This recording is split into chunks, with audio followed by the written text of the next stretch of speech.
Taga mo naman. Gabing-gabi na, yan paring halaman ang iniintindi mo. Hindi na mamumulaklak yan. Paano mo naman nalaman? Kung mamumulaklak yan, hindi nung araw pa.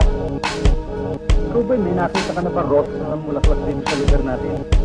Wala pa nga, ngunit namumulaklak si Mitchell. Makalat, nagkakayat ang tinta sa maduming papel. Nag-aantay ng pagkakataon, taranta sa babang libel. Ang kahapon, di maitapon kahit subukang ibaon. Manhid na sa bawat hambalos na dinadanas sa ngayon. Lumalawak, nanunupil, mga di maintindihang pagkilos. Mabigat na dahilan ng hinahanap para lang agad na matapos ang labis na pag-iisip. Hindi kundi ang pagdududa sa realidad. Ang kaisipan ng mabangis ay isang malaking kalamidad. Gumugulong, nagtatanong, boses na di mapakali. Ang kabanata ng umaga ay hindi aabot hanggang gabi. Iiwasan, tatakasan, ipagsasawalang bahala. Naging bunga ng puting tupa, itim na tupang tamang hinala. Naniniwala ako na kapag kaintimang pananalig ng isang tao, ay walang bagay na hindi maaaring makamtan. At kung ikaw ay may pananalig, kahit sigang na lupa, ay mamumulaklak. Pataasan ng boses, mga umaawit na sintonado.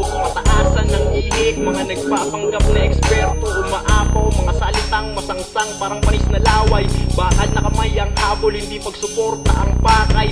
Lumalala, di mawala, asal ng mga puta sa atensyon. Mga nais na ilatag, malalamig na bangkay sa iba't ibang nasyon. Nakayukong henerasyon, ang susunod sa kasalukuyan.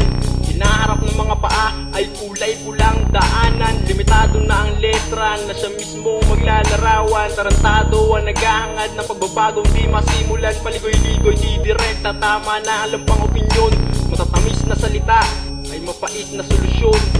Kalukuhan. Gusto mong makamtan ng isang bagay, kinakailangan ay kumilos ka o gumawa ka ng paraan. Katulad ito nangyayari sa atin ngayon. Sa palagay mo ba kaya natin lumabak sa pamamagitan ng sinasabi mong pananalig?